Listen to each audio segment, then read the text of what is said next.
Swagatam, Swagatam. We have now come to the 55th shloka of the last chapter of Bhagavad Gita. So, let us have the Padavicheda. Bhaktya Mam Abhijanati Yau Anyaha Cha Asmi Tattvataha Tataha Mam Tattvataha Jnatva Vishate Tat Anantaram.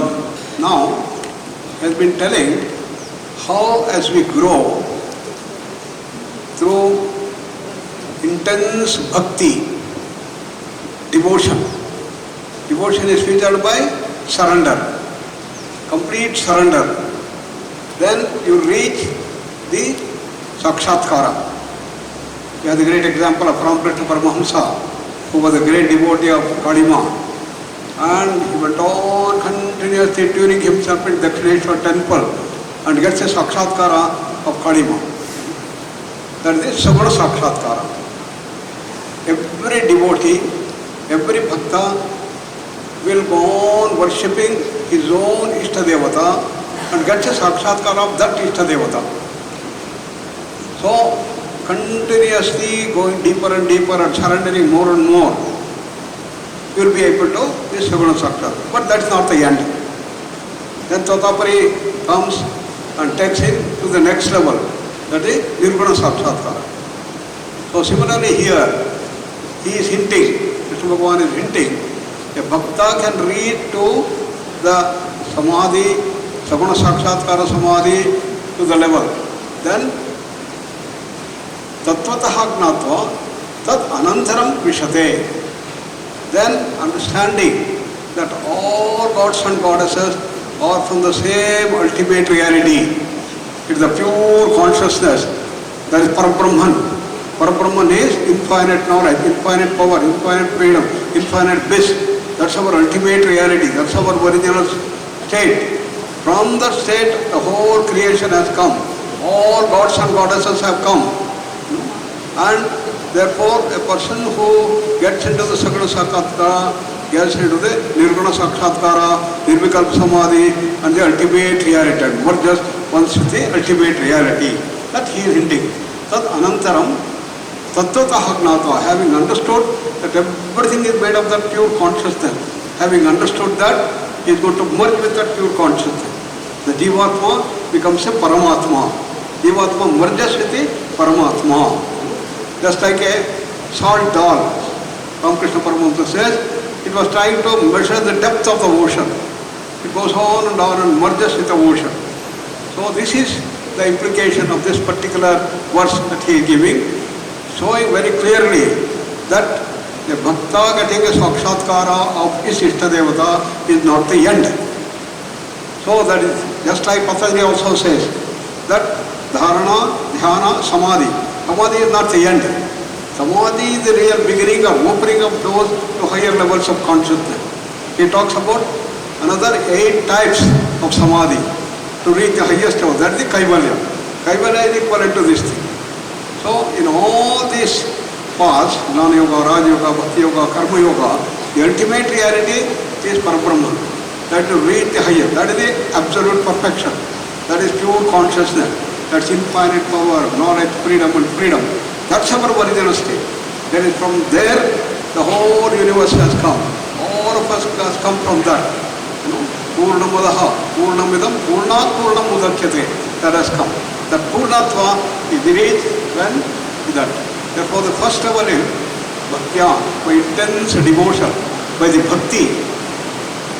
A devotee, a person who is a great Bhakta, Mam Abhijanati. So he gets the Sakshatkara of the particular God.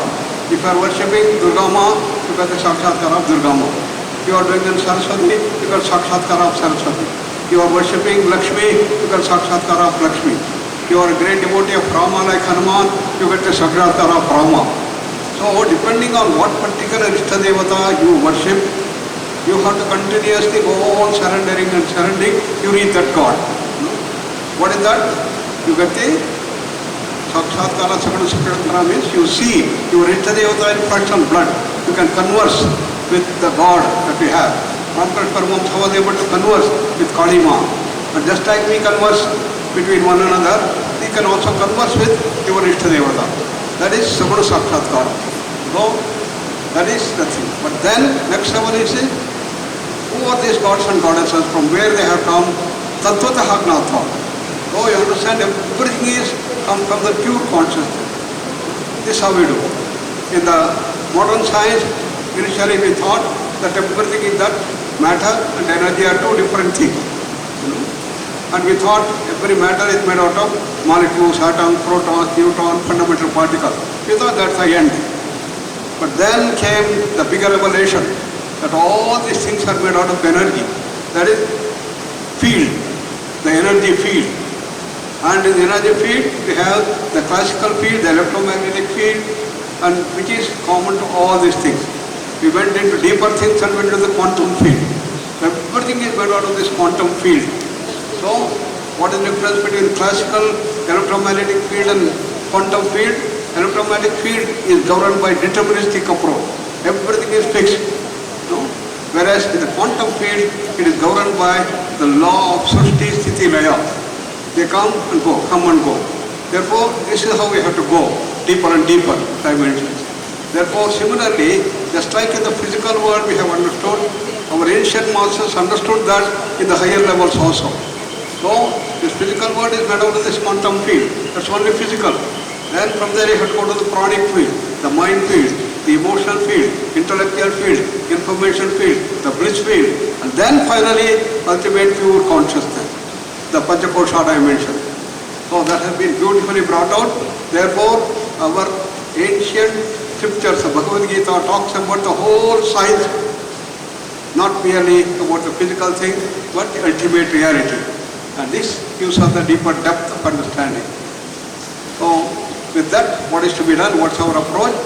We should start growing from our tamas to rajas to sattva and start going beyond the sattva by getting into the phase of samadhi or Savana Sakshatkara. We had a wonderful program of Navaratri, all of you worship Durga Ma and all these things and continue doing that thing and get the Sakshatkara of Durga Ma, Kali, Saraswati, any which is your Ishtadevata. You must go on worshipping and get the glimpses of that thing. This is the goal. But that's not the end, you have to reach to the highest level. Over to you. We are very happy today we have our director of Jayadeva Hospital has come. Very good morning to all. One beautiful heart is greater than 1,000 beautiful faces. So do your part and take care of your heart. If you cannot take care, there are great people who are ready to take care, not only care, repair also our heart. Today we have a guest from Jayadeva Institute of Cardiology. It's my pleasure to introduce him to all of you. Please come, sir. Shri Dr. K.S. Ravindranath Ji, Director, Jayadeva Institute of Cardiology. Welcome you, sir, for S-VYASA University and as well as our Prarthana plan. I request to say a few words for our students. Good morning to you all.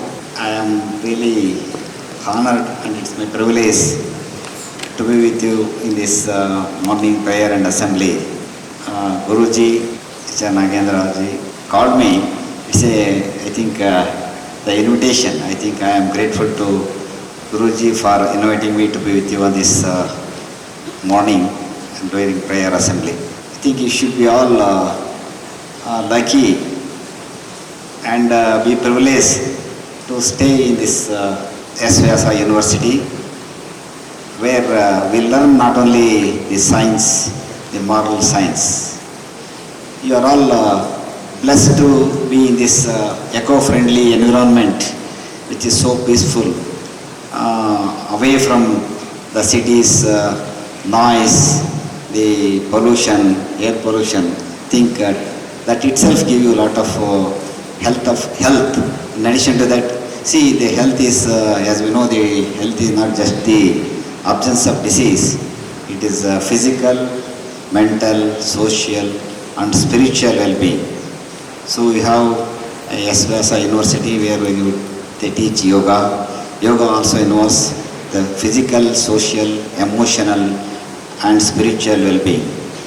Knowing science is one thing, then ultimately the moral science, commitment to the society, what you are learning here, Gita and all. I also be lucky to listen to the last part of the prayer, what the teachings, preachings. I think you are all, you are going with it. You see, being a human being, knowing that we have a pain, that we know that we are living, but knowing the pain of others, that means you are a human being.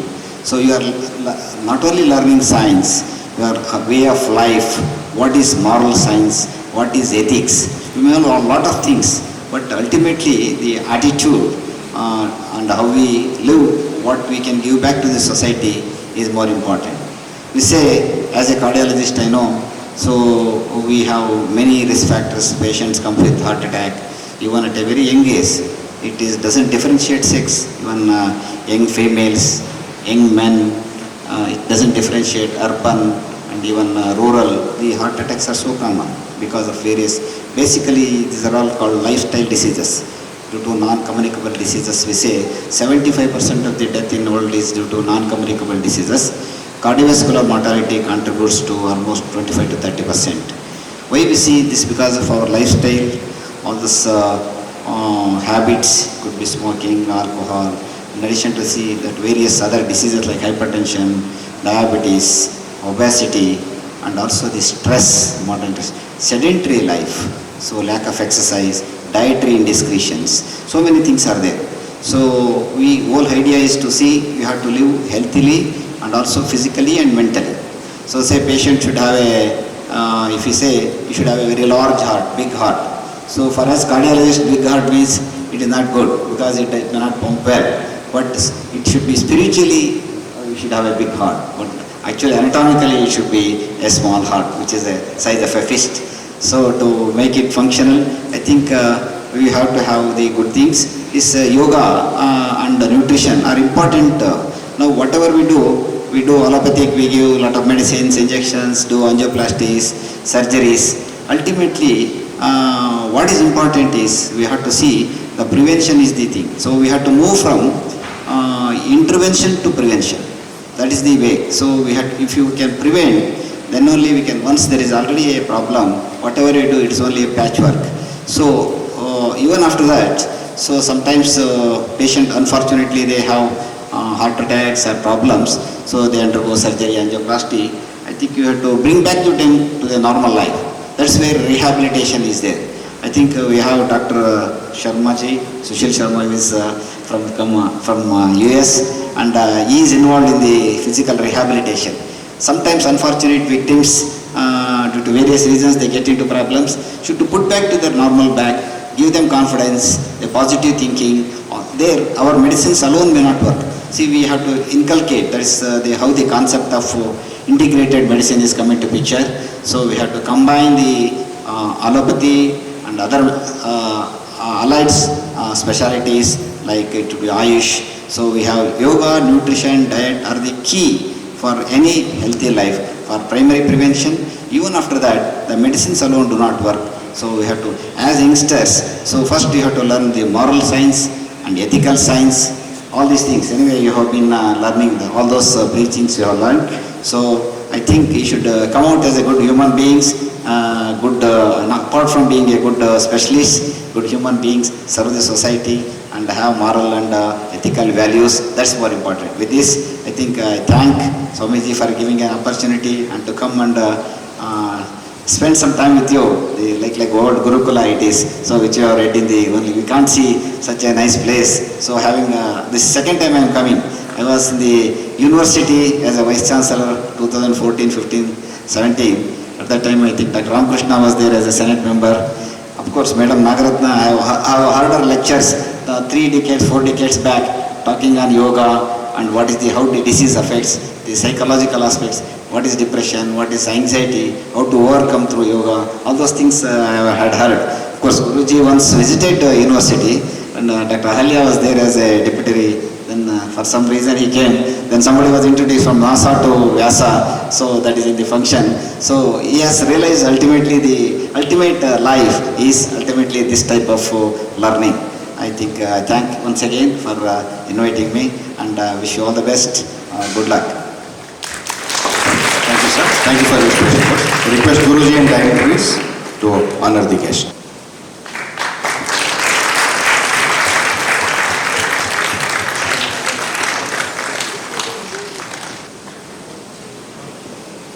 Request sir to hoist the flag after the Shanti Mantra. Sarve bhavantu sukhinah, sarve santu niramayah.